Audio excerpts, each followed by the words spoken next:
Are we rolling? Are we rolling? Because I got something to get off my chest again about JJK. Now, I gotta start making some new videos, low key, because man, I don't want my channel to come off as me just covering JJK.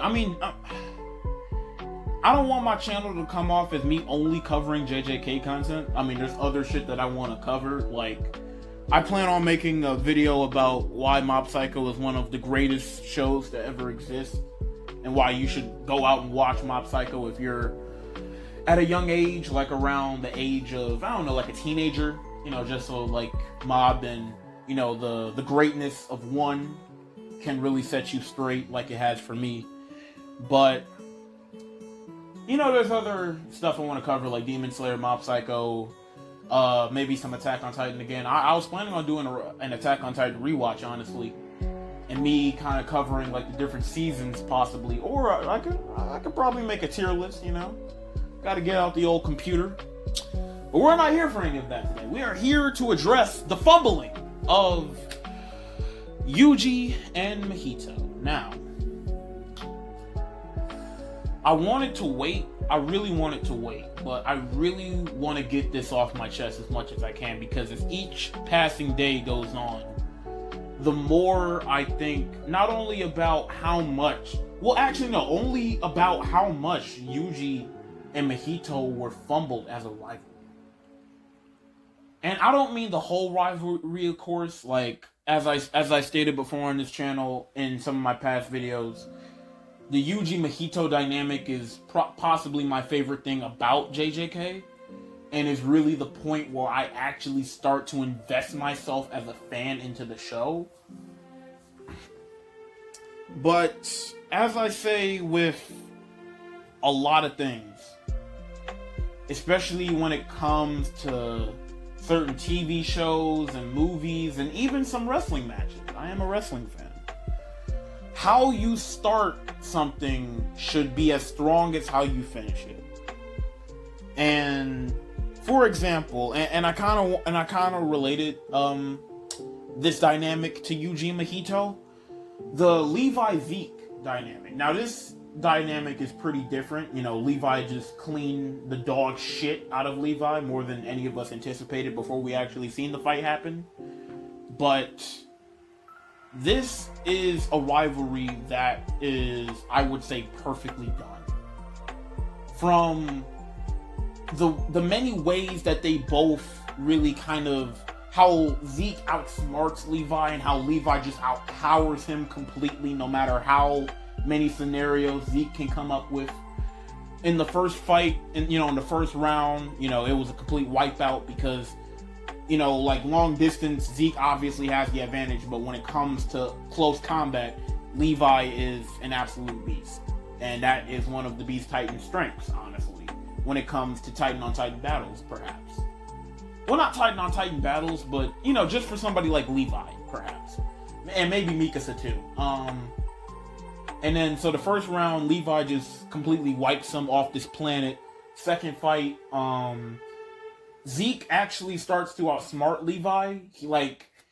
He has thought of it from the start, and he just completely outsmarts Levi by turning all of his, and spoiler warning, by turning, this should be obvious, but by turning all of his warriors into, his soldiers into, his comrades into, Titans, basically, when they all drunk the wine, and he just yells and turns them all into Titans. I mean, Zeke's the fucking GOAT, let's be honest here. But again, Levi outpowers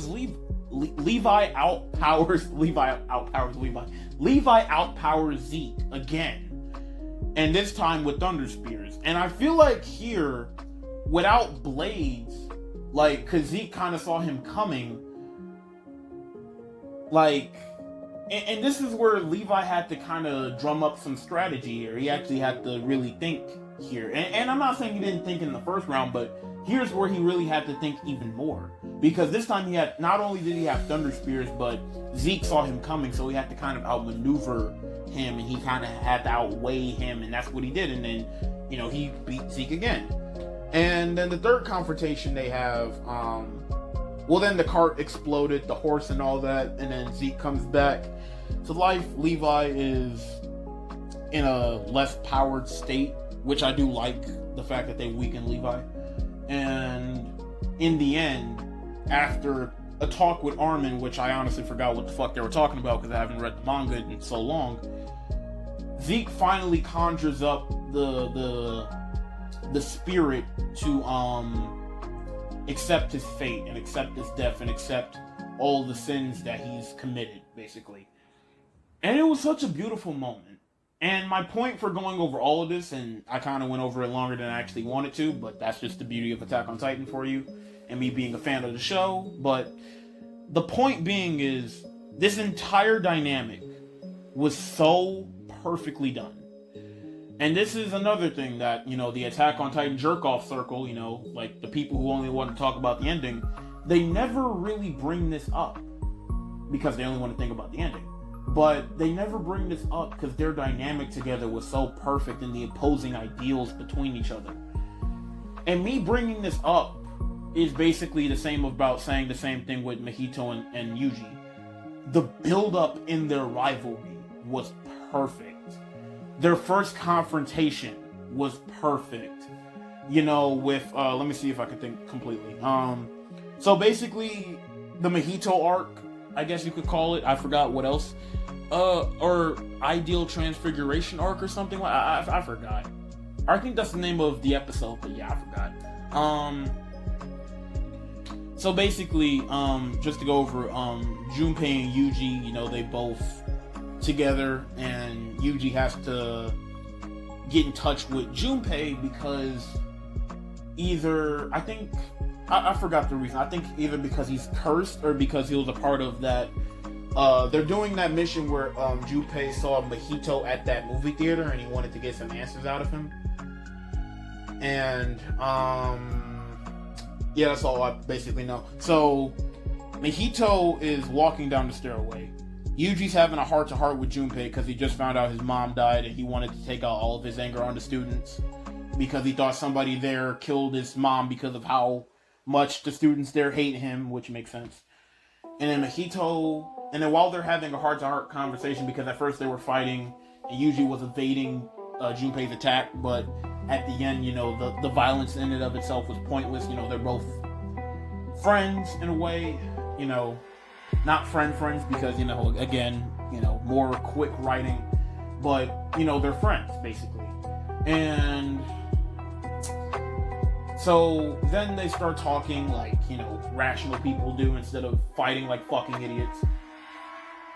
They basically, have a heart-to-heart conversation, and then Mahito walks down the stairway, I don't know if he applauds or if he says, I forgot what the fuck he said, but he says, "Here I am," and then he pushes Yuji to the wall, and this is the first time where Mahito really lets Yuji experience that loss and that, this is the first time where Mahito really this is the first time where Mahito really drives that knife into Yuji's heart.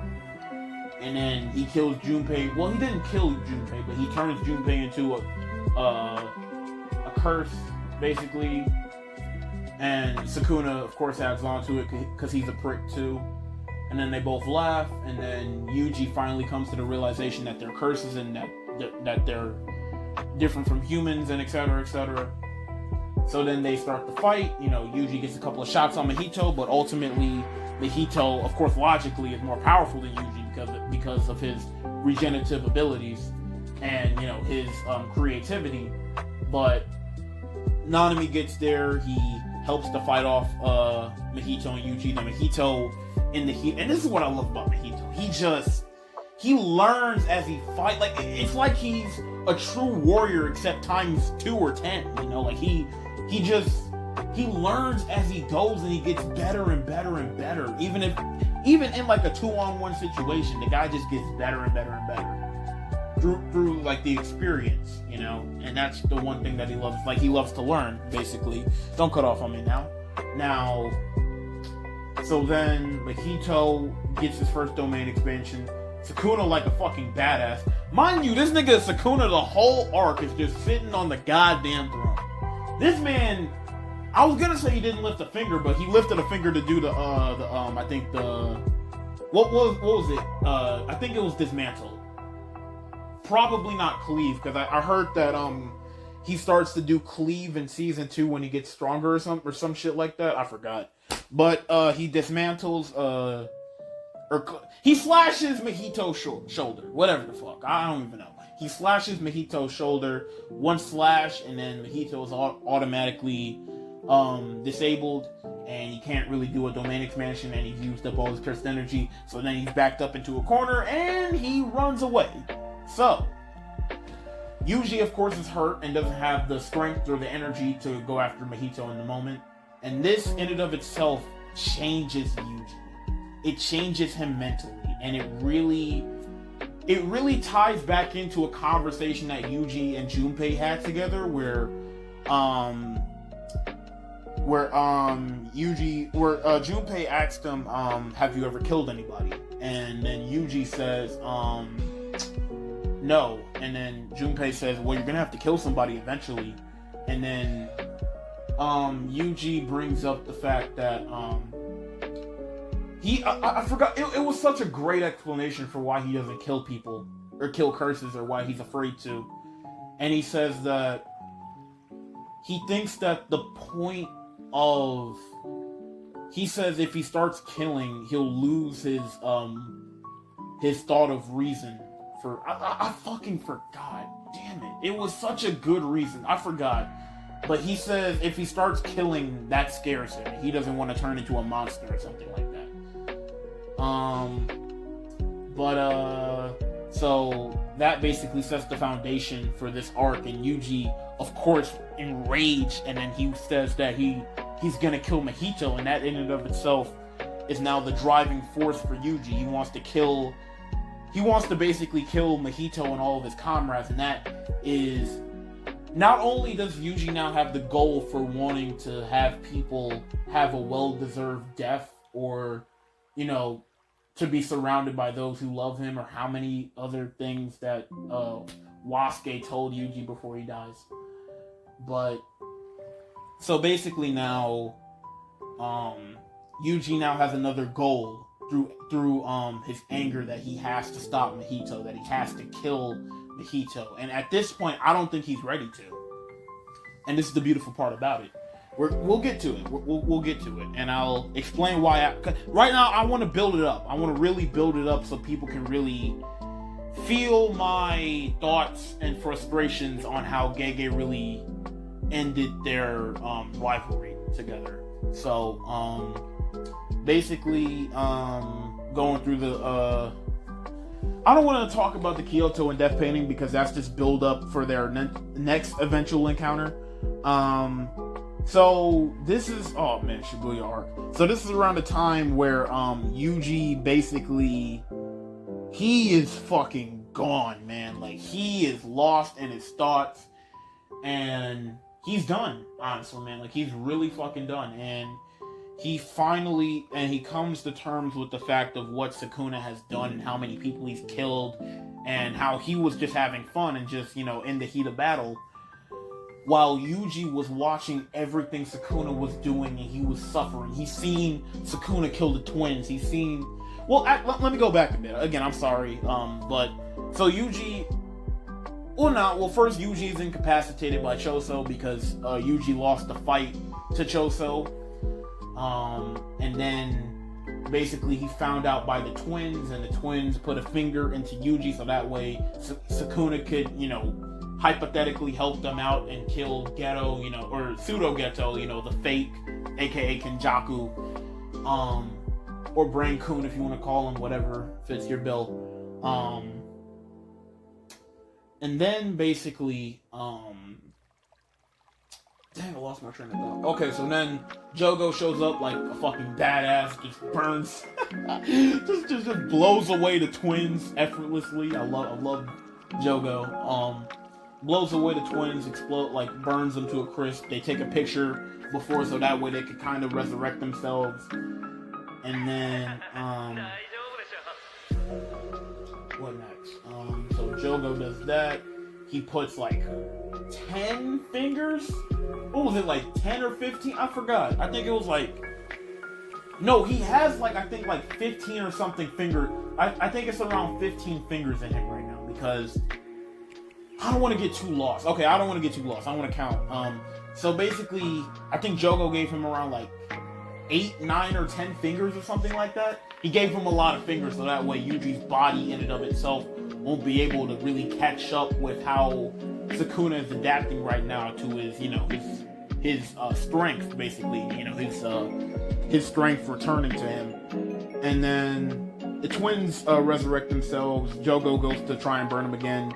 Sukuna just sitting on the ground, like, you have 1 second, move. And then Jogo moves like a little bitch, and then basically they're both, and then the I'm sorry, and then the twins and Jogo are both just standing next to each other out of fear for what Sukuna might do to them. When Sukuna gets closer to them, he tells them to bow. Jogo, like a fucking idiot, only bows on 1 fucking knee because he thinks for some reason that Sukuna's gonna only allow him to bow on 1 knee. Come on, my nigga, like, you know you gotta bow like your whole body. Like, come on, bro, you know how they do it down in fucking Japan. Like, you gotta be better than that, bro. Now, so Jogo gets his head chopped off. He can easily regenerate that, but if Jogo was a regular human, he would have been he would have been decapitated and wouldn't have had to hear Sukuna's monologue on how great men know when to bow or something like that. Again, it's been a minute since I watched the anime. But the twins foolishly try to get Sukuna to be their own lackey and have him kill Pseudo Geto when that's not in his plans whatsoever, and he doesn't really give a shit about Kenjaku. So he kills the first twin, Mimiko. I forgot the second twin's name. He kills her next. Then Jogo and Sukuna have, in my opinion, the best fight of the year.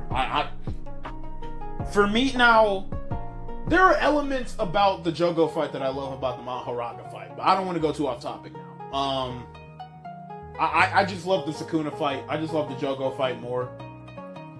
I just love the ending of it. Like, there's so much more that I love about the Jogo fight than I love about the Mahoraga fight, even though the Mahoraga fight has, you know, it's a longer fight, you know, they have more scenes, you know, more flashy shit, woohoo, and all that. And it does a better job in the anime of showing out Sukuna's power, etc., etc. So Sukuna, domain expansion, malevolent kitchen instead of malevolent shrine. So malevolent kitchen, and then he cooks his way to a W, etc., etc. And Yuji is staring into the dark abyss that is what was Shibuya. And then he wants himself to die, and he doesn't think that he should live anymore, etc., etc. So Yuji right now, my point being, after recapping all of this greatness, that Yuji is now at a state of utter patheticness. That's not a good word for it. He is on the brink of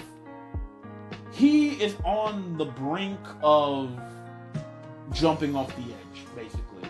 If he didn't know that Sukuna could really... Because if he kills himself, Sukuna's not going to bring him back. If he kills himself, Sukuna's just going to go rampant in his body, and that's just going to be even worse for him, basically, because he's going to unleash Sukuna. But, so Yuji is at a state of mind right now where he's just gone. Like, everything that he's worked for, all of his goals, his aspirations for him becoming a sorcerer has now been depleted. He thinks that he's a murderer, he thinks that he's a criminal, he thinks that he should be locked up, he thinks that he should be dead, basically, at this point. And while this is going on, this little fucking pissant known as Mahito is hiding in, I think, like one of those, photo shoot things, like, you know, like you see them things at the mall where you see where you go out with your friends and you take pictures in that little photo thing. You know, you see it in that prom. You know, at I think like prom, basically they had it at my prom. So they have like those little like that where you go in and take your picture. So they have like that. I'm going too fucking deep into it. Mahito was just hiding in one of those things from Sukuna, I believe, and everybody else was too. And so Nanami's just walking. I'm gonna burn this app to the ground. I'm gonna burn this goddamn app to the ground. I'm not even gonna cut that out. Now, back to what I was saying. Mahito, like a pissant, hiding in one of those little photo shoot things. And Nanami's just walking like a zombie throughout the hallway, basically. And then Mahito just unleashes all of these transfigured humans onto him. And really, Nanami just reflects his life. He kills every single one of the transfigured humans, but it doesn't matter because Mahito. And I really didn't like this in the anime, honestly. I wish that they would have did the same thing that they did, in the manga, where Mahito was looking bro. Like I'll pull it up. I'll try and pull it up, but actually no, I'm gonna pull it up right now. Hold on. Okay, so basically right here you can see that Yuji has made it down to the underground place, and Mahito's looking directly at Yuji like a little pissant, or a piece of shit, or whatever you want to call him. And let me should I zoom in? Screw it, I don't care. So basically, Mahito's looking directly, and again, I was so pissed when I saw this in the anime, bro. I don't know why they didn't put this in. Like they always want to change shit. Like, bro, sometimes the manga is what's best, my nigga. But like Mahito, like a prick, is looking right at Yuji before he kills and this would have added so much, bro. He's looking right at Yuji, and he literally says his name. He didn't even say his name in the fucking anime, bro. And he's smiling the entire time because he knows what he's about to do. Like, dog. He has his hand on his chest, and then Yuji's looking right at him. And then look, bro, he's still looking. Look! He's looking at this nigga, smiling. Like, bro, why couldn't they add this in the anime? Now that was shitty. I'm pissing myself off now. I don't know why they didn't do that. This is such a great moment in the manga for both of them, dog. This man is looking right at Yuji, smiling at this nigga while he kills him, bro. That's one of the most raw, bro. That's one of the most raw. Now that I think about it, that's one of the most raw things in this entire manga. He's just looking at this nigga, bro. Like, dog. Oh, bro. He's just looking at this. Sorry. I'm a fucked up human being. I'm sorry. I shouldn't be. Rest in peace, Nanami. You did good. You had, I'd say probably outside of Toji, you had the most well-deserved death in the show. You did good, bro. Hats off to Nanami, one of my favorite characters. Top 10, definitely without question. I love me some Nanami, etc., etc. Okay, now that I have quieted down the Nanami soy boys, I'm about to get back to what I was talking about. Okay, so after Mahito, like an other prick, just kills Nanami right there in cold blood, Yuji screams out, Mahito! And then Yuji, and then Mahito says, you don't have to be so loud! Itadori Yuji! You know what I'm saying? And then they go at it, and Mahito unleashes this goddamn worm of a curse, and then they're about to go at it, then they fight, etc., etc. Mahito in the process is killing, I don't even think, like, he has all of these humans at his disposal that are still down there in the goddamn subway. And I'm standing up right now, I'm just walking around because I want to really pace myself and I don't want my legs to fall asleep on me. But my point being is that this nigga Mahito is he's breaking Yuji's soul as he's fighting him in the process. So, if Yuji's soul was halfway dead, right now it's like at 25%. Like, it's teetering right. Not even. It's like at like 40. It's like at first it depleted by like 25 or 40%. Then it depleted by like 50 or 60. I don't want to do the math right now. Now it's at like 10% basically, and Yuji is just on the brink of death. Like, bro, this man Yuji is he's out of it. I can only imagine what this nigga was thinking right now. Like, you saw it on his face when he was running towards Mahito, man. Like, man. Now, and if you ask, the reason I'm not going to add in any shots is because copyright reasons. Now, I might in my next video, but one, I'm lazy. Two, I want to avoid copyright as much as I can, so that's why I have this beautiful looking wallpaper up right now. to avoid any copyright, and that's why I've been doing that for all of my other videos, if you've been wondering. Now, back to what I was going on. So, this human that was transfigured by Mahito explodes in front of Yuji's face, so we can't really see the blood because of the blood that are in his eyes. But in the process, Nobara is scrapping with a clone of Mahito's. So her piercing the clone pierces Mahito because that was a part of him. So automatically the Renaissance thing, and he's gonna feel it. You know what I'm saying? So what is it? Renaissance? I fucking forget. I don't even know. But so that pierces Mahito. Yuji, I don't know if he did this in the manga, but in the end, he was walloping on this nigga. He was going crazy, dog. Like he went boom, boom, boom, boom, boom. Like he was girl. Hey, bro, like dog, like bro, this is the type of scrapping I wanted to see, bro, in the final episode, bro, in season 2, episode 21. This is exactly what I wanted to see, something like this, him just punching the shit. You know what I'm saying? But it like, I'll get to it. I'm building up to it. Again, this is a recap too. So Yuji's just pulling out every single martial artist move that he knows off the top of his head.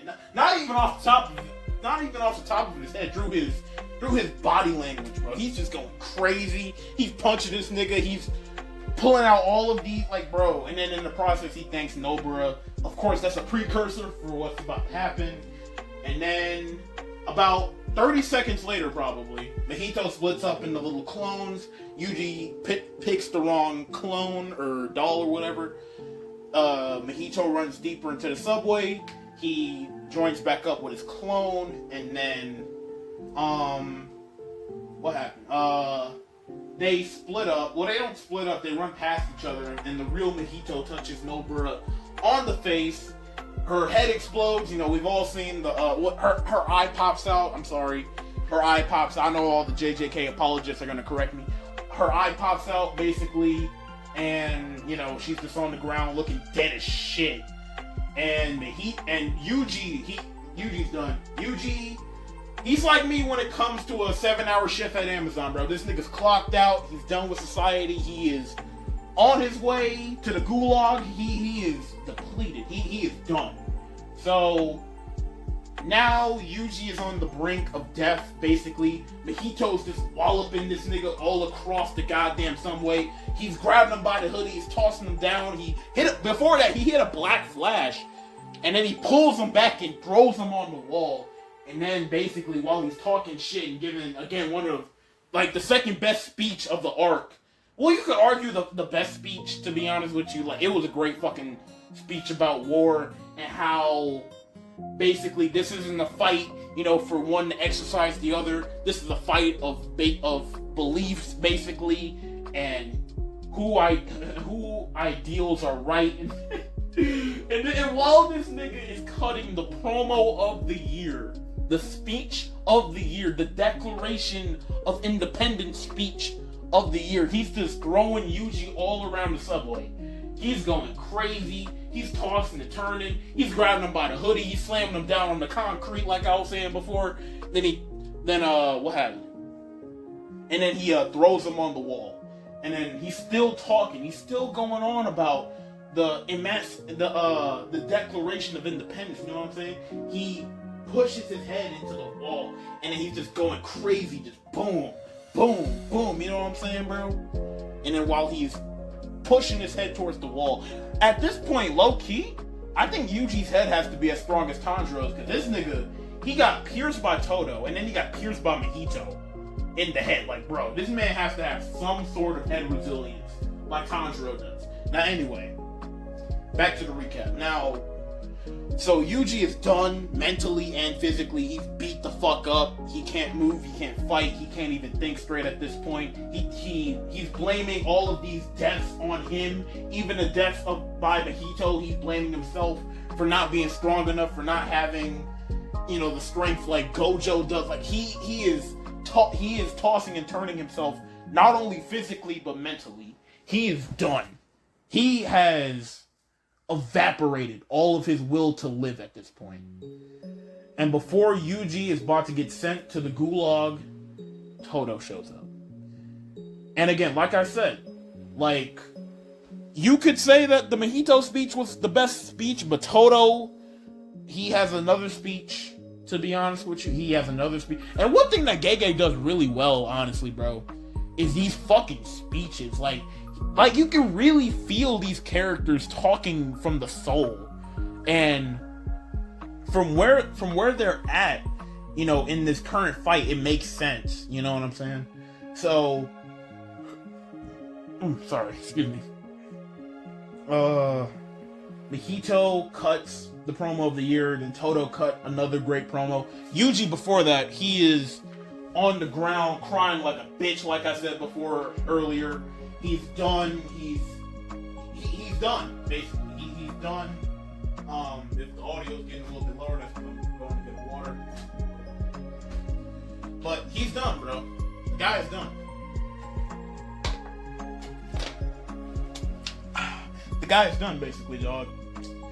And after hearing this fine wine speech from Todo about not letting your sins carry on the burden of all of the sorcerers before you and all the ones that have passed on, because if you keep on thinking about it, you'll lose meaning in moving forward to go forward in life in the first place to being a sorcerer, basically. And again, I'm sorry, I don't know the full speech. It's been a while since I've read the manga or watched the anime. But so then Todo and Yuji again have one of the best 2 versus 1 fights I've ever seen. And I'm gonna speed up a bit. So great 2 versus 1 fight. Todo loses his hand. Yuji starts posing like Gon in some type of cave that Mahito brings him in. Yada yada yada. This video is already as long as it is. Yeah, so Yuji hits one key black flash because of a distraction from Todo, pushes Mahito all the way out the fucking cave, and then boom, that's it. That's basically the end of the fight right there. And then Yuji, in a beautiful way, cuts a great speech about him being a cog in the system. He may just be a cog in the system, but he'll keep killing curses until he turns to dust and passes on, and that is his goal. You know, I can't do it justice. Go read it or watch it. So yeah. And then oh no, you're not cutting off on me again. No. We're gonna finish this video now. So Yuji now he's not even chasing Mahito. He's walking after him, and this honestly kind of does make sense because Yuji, you know, he's tired at this point. But also, he's still striking fear into Mahito. And he knows that no matter where Mahito's going, he's going to catch up to him. No matter how fast he's going. So now, Mahito's leg has snapped. He's on the brink of desperation. And Yuji is just hovering over him like a wolf. Like the lead wolf in a pack about to devour a herd of hares, basically, aka, you know, rabbits or snow bunnies, if you want to call them. So then the shot that I have right here is, I would say, the last shot in the manga, and this is where Mahito gets saved by Pseudo Geto, aka Kenjaku, or Brankun, if you want to call him. And now, well, in the anime, they had all this unnecessary bullshit of making Yuji look like a fucking idiot just standing there for... Like, what, bro? Why did they animate that? They got this nigga Yuji standing up like a fucking idiot. Like, bro, kill the nigga! Like, what are you doing? Like, they got Yuji just staring at this nigga like that's his lost lover or some shit. Like, I don't know what they animated, but it was just so stupid to me. Like, bro, why didn't he just go after him? What, is he trying to acknowledge the last time he's gonna see Mahito's fine ass or something? Like, just kill the nigga. Like, they animated all this unnecessary bullshit. I do love the fact of Mahito crying and yelling out for help. Like if a dog was confronted by wolves, you know, you got a dog over here crying in his voice, whimpering in a way. I like that part. But then you got Mahito tossing all this snowballs. It just made no sense. Like, at this point, Yuji's just taking his time with it. Like, why? Well, I mean, maybe it's because, he wanted to savor this fear from Mahito, possibly. But I don't know, it just kind of devalued his character. And I honestly really love what they did more in the manga for me. Because you could argue that Yuji seeing Mahito in fear, it satisfies him in a way. But in my mind, I think that Yuji wants to kill Mahito as fast as possible, so that way, not only can he kill more of his comrades, but for that way he cannot kill any more people, period. So, him just, like, what the extra shit in the anime just didn't make sense to me, and was very unnecessary for the plot. I'm gonna have to add some music to this. I might add music to this, I don't know. I'm gonna add some chill music to this, because this is a long video. I'm about to sit back down right now.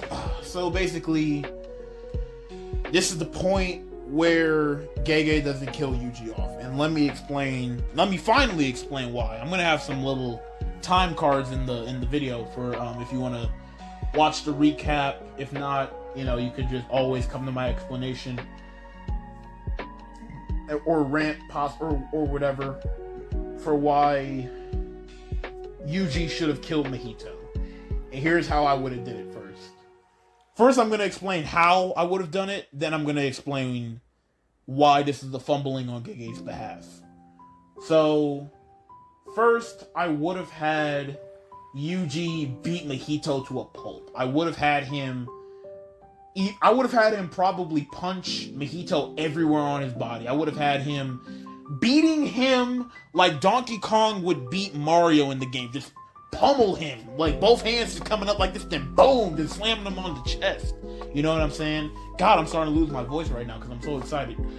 And then Yuji could just start striking Mahito in the face and just busting him over and over again. And then it could be like where Gon was beating Pito, basically. You don't even recognize Pito after just one punch from Gon. That could have been the same result of Yuji hitting Mahito multiple times. And I feel like that they really fumbled that. Because now that satisfaction is taken away. Now that moment in time is now taken away from us.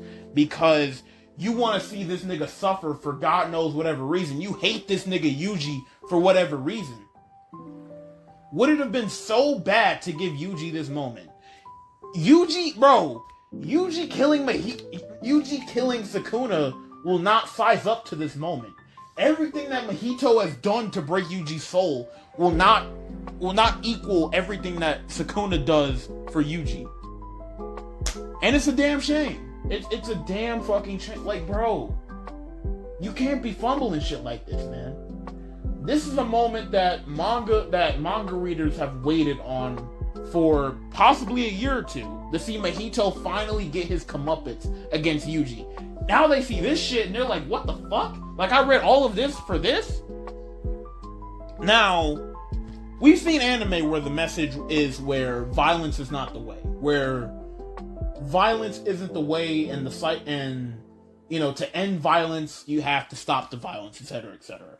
This is not that message whatsoever. This is a message where I'm gonna take away your life. I'm gonna take away everything that you desire. I'm gonna take away all of your dreams and aspirations, just like you've taken away all of my dreams and aspirations. It's that fucking simple. Sometimes, and again, not every anime has to have that cheesy talk no jutsu stuff where peace is the way of the world. Sometimes you have to get a lick for a lick. Sometimes you have to get revenge for revenge, and that's exactly what Yuji was gonna do to Mahito. But now Yuji in the anime looks like a fucking dumbass for just standing there like a goddamn Terminator drone, just looking down, like analyzing the world that he's in. Like, bro, you had a chance to kill him. Like, you had one shot to kill off Mahito, but you're so in love with the nigga, or you hate Yuji so much to the point where now you've taken away that moment, not only for the fans, but for Yuji as a character. Think about how this would have impacted Yuji, the fact that he got that he looks like a monster right now, that he's pummeling Mahito, and you compare him to how he's looked in episode 1 or in chapter 1 where he looks like a happy high schooler. Now he looks like this determined sorcerer that looks like a goddamn monster, man. Like, and that look of anger and hatred and focus that Yuji would have had, and the blood on his face and on his fist, compared to what he looked like in chapter 1 or in episode 1, it would have been such a great comparison, or a great contrast from what he was to what he once was to who he is now. And that would have shown the effect that curses have on Yuji, of making him the psychotic killer that was broken by none other than Mahito. Now, I was a little bit upset that Nobara came back, because I thought initially that would have really changed Yuji, or that would have taken away from Mahito's kill count, or taken away from the devastation that Mahito caused. But I realized, not only as a fan, but just looking at it, from a different perspective, like, I don't mind Nobara coming back. I don't think it really takes away anything that Mahito has done, because in the moment it did do what it needed to do, and it did break Yuji, in that moment. So yeah, so I'm not gonna really harp on Nobara coming back as I'm not gonna criticize Nobara coming back. One, because I love her. Two, because and by being I love her basically is because she adds a lot of personality to the group. Because you got Megumi and Yuji that are fucking dead to the world right now, and then you got Nobara, who's the only one, loud as shit, like, she's that one friend that just gets your hopes up, you know what I'm saying? So it's good to have someone like her in the group, and I'd like to see what she does, in the final 3 to 4 chapters left or whatever. Yeah, man, that was just a big fumbling by Gege, because now you've taken away Yuji's kill, you've taken away everything that Yuji's built up, and you can argue to me that the speech in and of itself is that sign of character development, but there's a difference between words and actions, and Yuji not acting upon his own actions takes away from the speech a little bit. Not completely, but a little bit. The speech actually being said in and of itself, you're right, is a sign of character development. But at the same time, Yuji actually acting upon his own words would have added a lot more to what he just said, and would have added for an even more iconic moment than it actually is in anime history. You see what I mean? So yeah, man, just a big fumbling by Gege's part. I don't know what I'm gonna title this video. I gotta add some parts to this video. I'm gonna add some time cards. I'm gonna add some music to the video, just so that way you can have a comforting experience, whether if you're listening to me or just watching. I don't know why you'd be watching it. I mean, you could watch. Don't get me wrong, but yeah, nah, man. I don't really know what else to say. I feel like Gege really fumbled this moment for Yuji, and again, I know. Well, I don't want to keep saying that, because the character development that Yuji gets is some of the best character development in the entire show, in my opinion. And it really would have solidified Yuji for being a jujutsu sorcerer and doing what he has to do. And that's exercising Mahito. Whether if he would have went over the top or not, it would have made sense if he would have, but him exercising Mahito in and of itself would have shown his development as a sorcerer. And for those who are telling me that the speech in and of itself is enough, no, it's not. Actions always speak louder than words. It's that simple. So, rest in peace to the best dynamic in the entire show for me, personally. I know some people love the Gojo Ghetto dynamic most. I know some people even love the Yuji Sukuna dynamic most. Whatever fits your bill, man. For me, this was the best dynamic in the entire show. rest in peace for the thing that really got me invested into JJK even more than I already was in episode 4. But yeah, man, that's really about it. Video update. I'm probably gonna try and make like a tier list video on some of the episodes that I think are S tier and some of the episodes that I think are A, B, C, D tier. You know what I'm saying? I don't think JJK has any D tier episodes. Probably not even C tier. But, you know, we'll see. We'll see. I'm gonna rewatch the show. I'm gonna really pick apart what I really liked and what I really didn't like. So that tier list video will definitely come in the future. And me going over all of the episodes within, you know, within the JJK verse right now. So I want to really make a tier list of all of the episodes of JJK right now in seasons 1 and season 2. I'm gonna make a separate list, but I'm gonna make first I'm gonna go over the season 1 episodes, make that into one video, then the season 2 episodes. So yeah, man, I think this is probably my longest video so far. It's got to be like, what, 40 minutes? 30 probably? I don't even know. I'll see when I'm going back and I'm editing, man. But yeah, hope you enjoy your day, and yeah, peace out, man.